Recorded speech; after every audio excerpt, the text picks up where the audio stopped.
अच्छा सी क्या है, जो इसमें जो केंद्र के जो 65 विभाग और मंत्रालय हैं उन सभी में जाने का रास्ता है ये। तो उनमें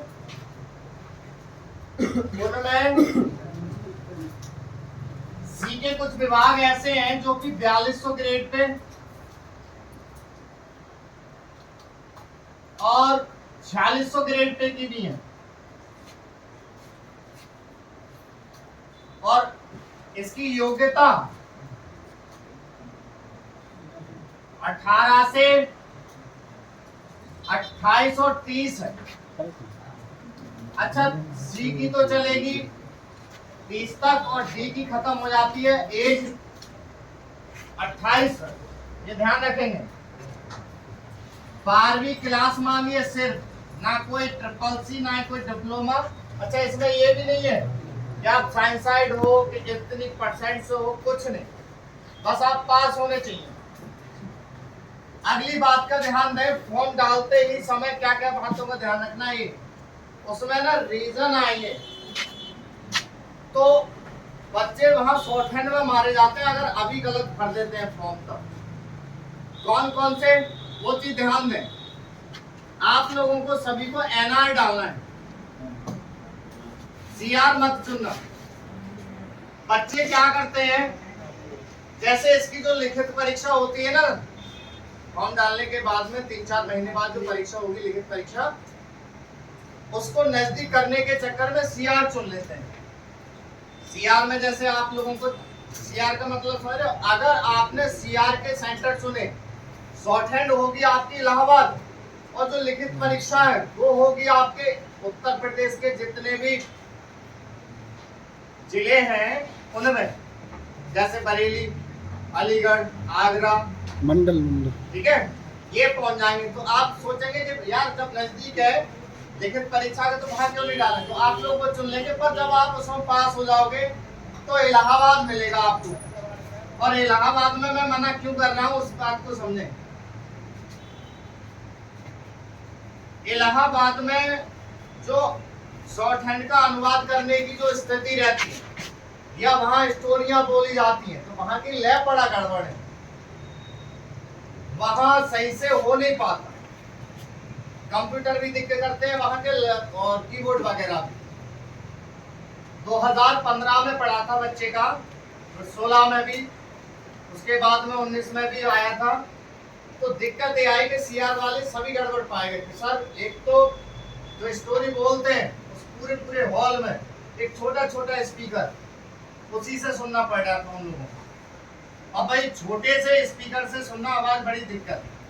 मैं एनआर की क्यों बोल रहा हूँ भाई, पेपर तो जो एनआर में होगा वही सीआर में होता है, लेवल तो वही है। आपको शॉर्टहैंड जो अच्छी तरीके से, मेन मकसद जो इसमें पास होना है वो शॉर्टहैंड ही है।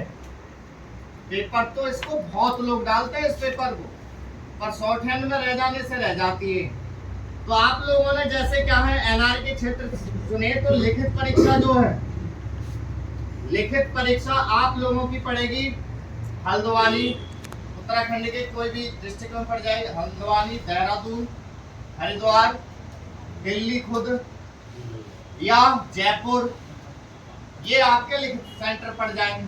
और जो शॉर्टहैंड होगी वो होगी दिल्ली में।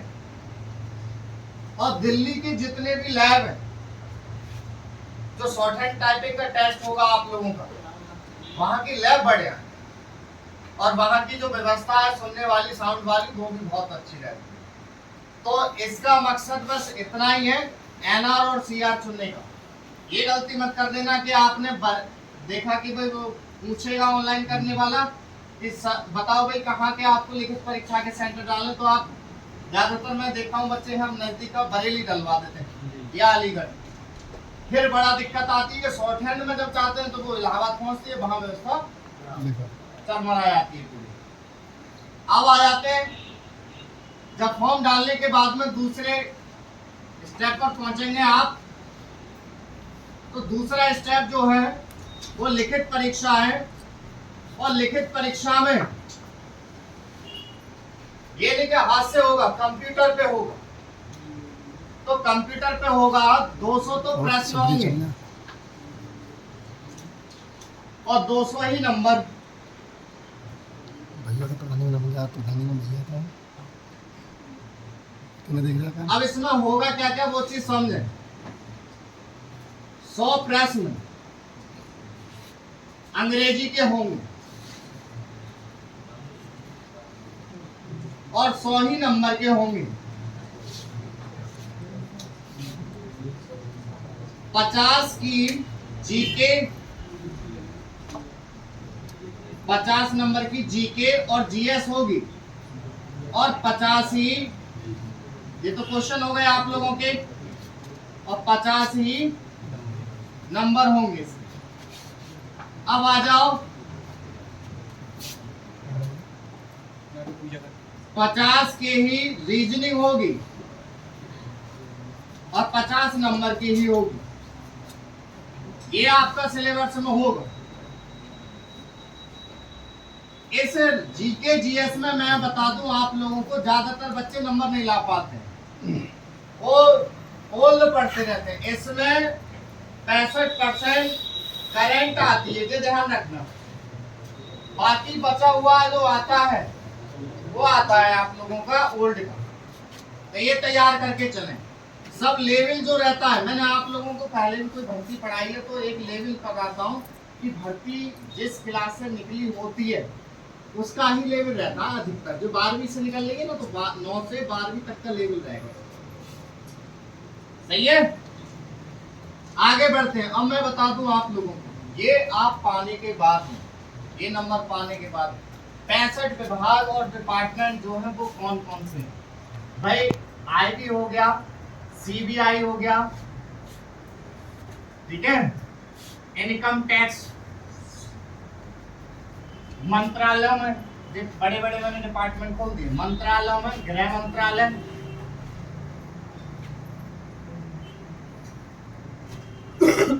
विदेश मंत्रालय, रक्षा मंत्रालय और भी तमाम, इन सभी में पहुंचेंगे आप। अब सब में पहुंचने डिपार्टमेंट तो और भी है छोटे छोटे, और जब तुम थोड़ी तैयारी कर रहे हो तो ढंग की कर लो सभी लोग।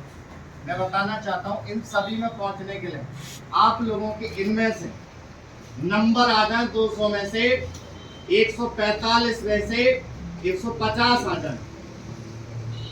जिस डिपार्टमेंट में आप उंगली रखोगे तो मिल जाएगा, मैं गारंटी दे रहा हूँ इस चीज की।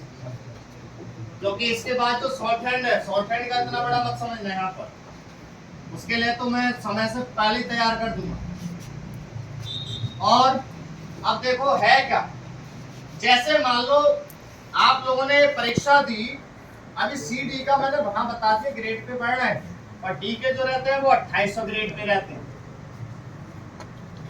अब है क्या, जब आप लोग जब पास हो जाओगे यहां से तो जो तीसरा लेवल है सी डी का यहाँ बदलता है।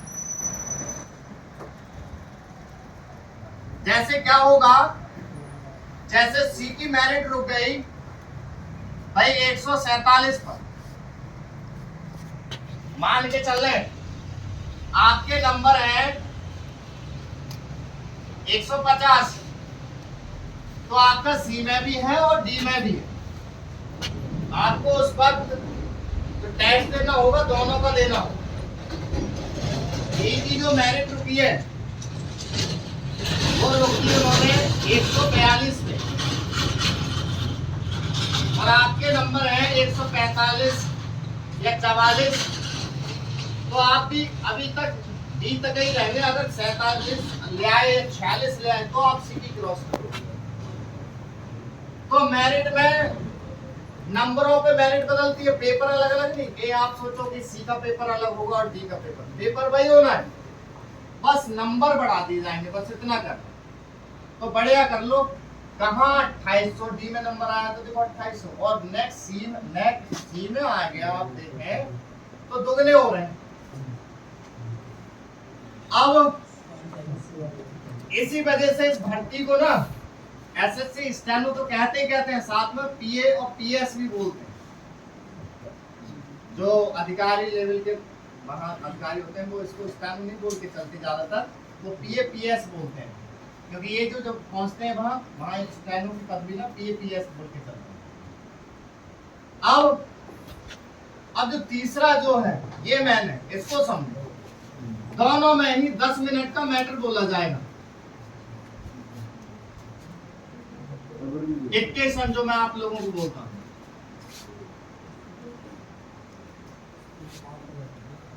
दस मिनट की डिक्टेशन हो गई। और बोली कितनी स्पीड से जाएगी, जैसे यहाँ आपको 80 बोलता हूं तो इसमें सी में बोली जाएगी 100 वर्ड पर मिनट, और इसमें 80 वर्ड पर मिनट। ये स्पीड से मैटर बोला जाएगा, जैसे मैं बोलता हूँ उसी प्रकार से बोलेंगे। तो उसमें जो मैटर होते हैं वो फिक्स है। जो IoT मैंने बुक दी है आप लोगों को वही होती है, उसमें ऐसे ही बोलते हैं। उसके बाद में आप लोग जब ये लिख लेंगे तो 5-10 मिनट पढ़ने को भी देते हैं। पढ़ने के बाद में आपको फिक्स टाइम देंगे, वो इसका तो 55 मिनट